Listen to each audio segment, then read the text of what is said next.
you want to run fucking 108 to the 60 with a fucking VL? Yeah. Who's the man? That's it. Did you get that? It did. You can just put that in.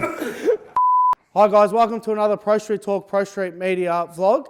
Today we're at CK Automotive with Chris and George. Chris is the old owner of the quickest and fastest single cam radial VL in Australia and the world actually. Chris, we've got a Pro Mod in front of us now. Tell us a bit about it. I decided to finish up with Kimberly because the original plan with Kimberly being like a street aspect type of vehicle to run a 6 and 200 mile an hour. We achieved that and far beyond. So now we've moved over to a Pro Mod.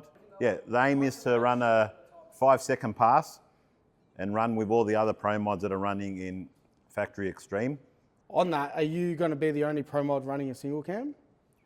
At this stage, yes, no one else is running a single cam. So everyone's really flicked over to the twin cams and... Yeah, everyone just jumps over to the twin cam straight away.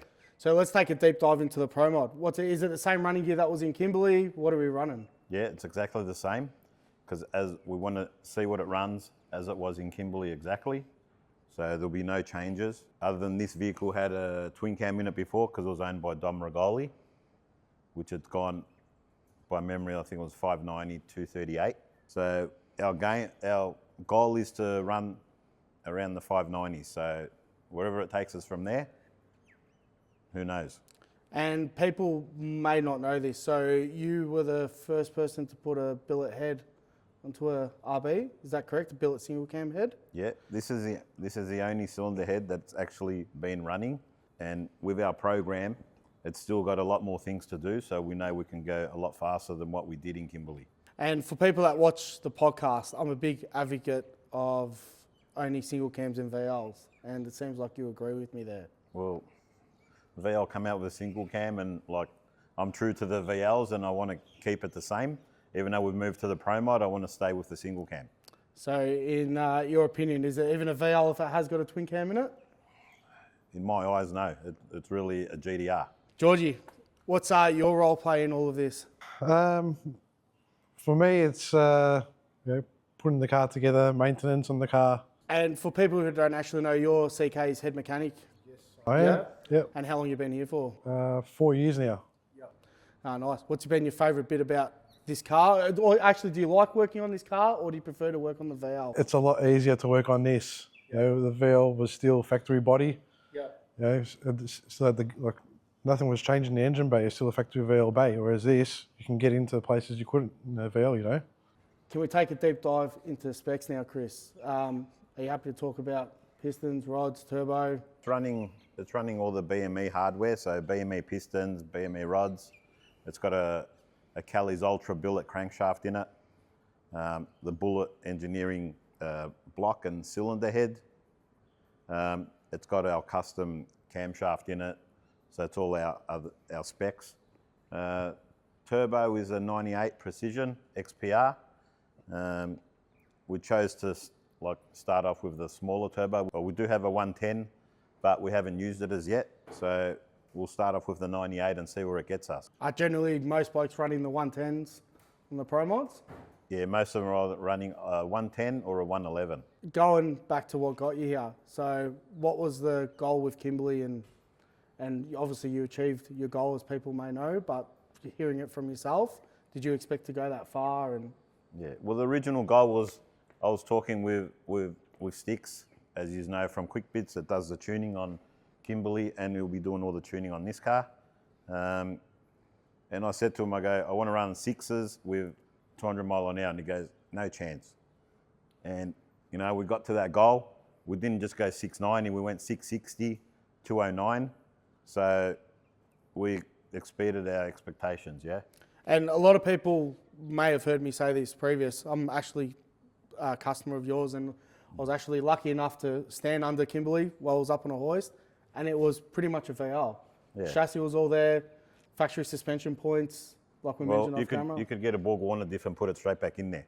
Yeah. Where I can guarantee most of the other cars, you can't do that because they've moved all suspension points and so forth. Yeah, and it still had metal roof. Yeah, steel roof, quarters, steel bonnet, factory bumper bars. It even still had the Rio in the bumper bar. Yep. Where it wasn't cut out There was no carbon on the car, it just had 4 fiberglass doors and still had full interior. And did you ever street drive the car much? A couple of times, but you know, with things happening on the street, it's not very wise to do that. We'll rather leave all that stuff for the track. And let's keep in mind as well, after pretty much every pass, that car drove itself back to the pits on its own steam. Yeah, drove itself back, and you know, you could hear the horn as well. So, what box are we running? It's got a Pro-Trans built Turbo 400. Yep. All air shifted. With all, you know, with all the fruit in it. Runs a Dominator converter. For those of you that think it's got a bolt together, it hasn't. It's just got a welded together Dominator, which I've been working with Jason from Dominator for a lot of years, and we've developed it. So, what is your final goal with this? Just to see how fast it goes? Full stop, period? We've got to get to like 590, and then after that, whatever comes from there. Anything you want to add, George? Let's hope it goes fast. So it'll be debuting at Jamboree. Well, this video will already be out once the car's debuted, I believe. It's a bit of a mad rush to get it there. We've got about 3 weeks to go. Yep. We're nearly there. Well, actually, who's worked on the car? So your fabrication, who's done the fab work for you? Ari done all the fab work Yep. to get everything fitted in. Danny from Design Wire was here yesterday, flew in from Adelaide, measured up the loom. Originally, the loom was done by 12 volt in Queensland. We just had to modify a few things just to get, you know, with the single cam and twin cam, we run a few different sensors. So Danny's going to alter the loom, but the original one was done from 12 volt. So what ECU are you going to be running in this? It's running M-Tron, which is same as Kimberly, and most all the big cars that come out of the shop all got M-Tron. Yep. We do use haltech as well. So it's a bit of both and comes sometimes down to customer preference. So will we ever see you back in the VL? Not at this stage, because unless it's driving a customer's one, as you know, there's a few other big ones coming out of here, out of this shop. Sweet. And what can we expect for the future? I don't know. We'll just have to see what happens.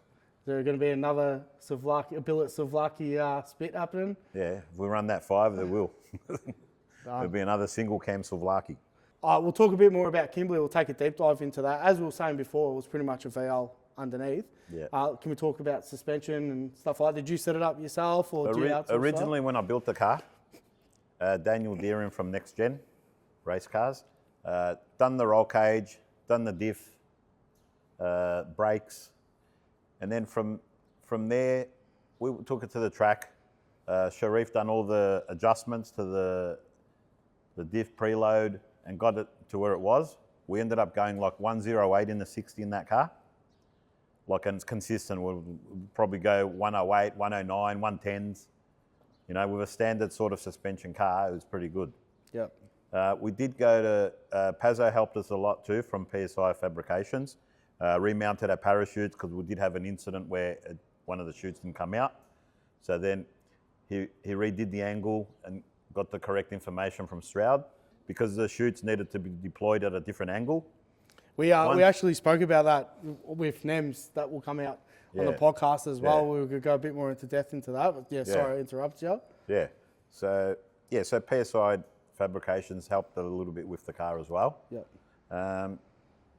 That's about it, I think. And the rest was pretty much done in-house, wasn't it? Everything else was in-house. Yep. We even took it down to Wilby. We changed the suspension points, took it there, put it even on a slick, so the car still drove on a slick. Yep. And then obviously mainly raced on a radial at all the other tracks. Every other track was radial, and then we put a slick on it. Yeah. What radial was it? Because that was a no prep. You had a 275 on Had a 275 Pro radial. Yep. And the slick was a 28 10.5. You did run it with a 255 as well, didn't you? No, we ran a 235 in the X235 at Kenda. And how'd that go? Back then, that was with the previous engine, which was in Anthony's purple VL at this stage. Yep. And back then, it went 5.0. So you're pretty much the king of single cams, you could say. I don't know about the king, but you know. Well, who is the king? We're single cam all the way. If there's anyone that wants to get in contact with you to come in and get their car done, just through Instagram or? Yeah, either through Instagram or Facebook. Yep. They can find us. And you pretty much work on everything as well. Yeah, we do a variety of cars. Georgie, you've been pretty quiet over there. Thanks. Obviously, being head mechanic or head crew chief, don't know what title you're going to give yourself. Can we Take talk both. about power? Or both. There you go. Can we talk about power figures in the car? Power figures, well, I don't really believe in power figures. I think the dyno figures are just the dyno is just a tuning tool. Make sure everything's running right, so that when you go to the track, come up, do a two-step, make sure everything's sweet, and go out and run the car. Yeah. The mile per hour is what determines Mile that. per hour shows everything. I'm not worried about like power figures and so forth because the car's going to do its talking. If the car goes out and runs fast, well then everyone's going to know that you got power. The first car to run a 5 in an RB platform was Lascano Racing. I think I went a 580 or a 590 in a 350Z body, which is pretty much the same as what we got here. Yeah, and obviously that was twin cam. And Yeah, that would have been twin cam for sure. yeah, and how long ago was that? You'd have to check on the internet Yeah, and see. yeah. But like, find the video and just put it there, you know? Yeah, but in Australia, yeah, no, we don't want to mention it, but just say that, that's it. Done.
All right, El Sniper and Chris Caramola single cam under the ball.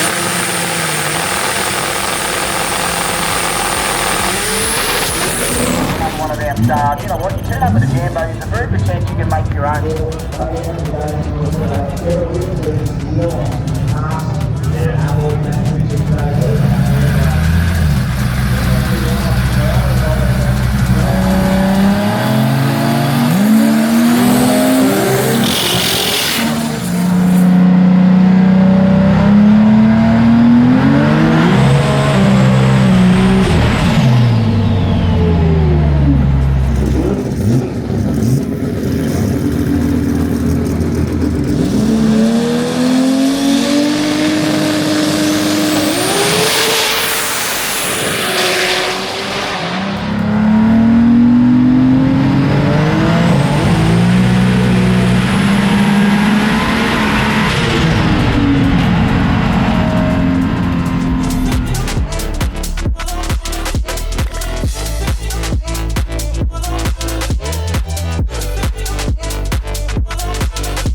All right, guys, another interview. I'm here with Sticks from Quickbitz, which has flown up from Melbourne. Sticks, how you going? Good, Ant. How are you, man? Good, mate. Good. What are you doing down here? Or up here? Well, the boys finally twisted my arm enough to come down. I didn't want to come. I wanted to work remotely, but they're like, no, you got to come and debut the car. So came down, just ironing through some little gremlins at the moment.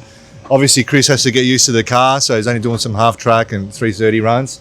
We're trying to get used to the power management of this vehicle. Like, we're throwing a lot more power in it just to try and go the same short times, obviously with the big tyre. So it's a little bit of a learning curve, but I reckon by the end of the meeting we should get from A to B. Hopefully, if it all still survives, so the old RBs don't hang around for long. But, you know, the boys do build a killer combo. These have been super reliable, actually. The old billet single cam here has probably done 200 passes, I reckon, now, and she stayed alive. So true testament to the reliability and quality of bullet stuff and CK's engine build. So we'll see how we go this weekend. So now you're saying you pulled some good data and all that. Yeah. I also believe that the car's PB'd in the 60 foot and the 330 already. So we've gone quicker in the 60, quicker in the 330.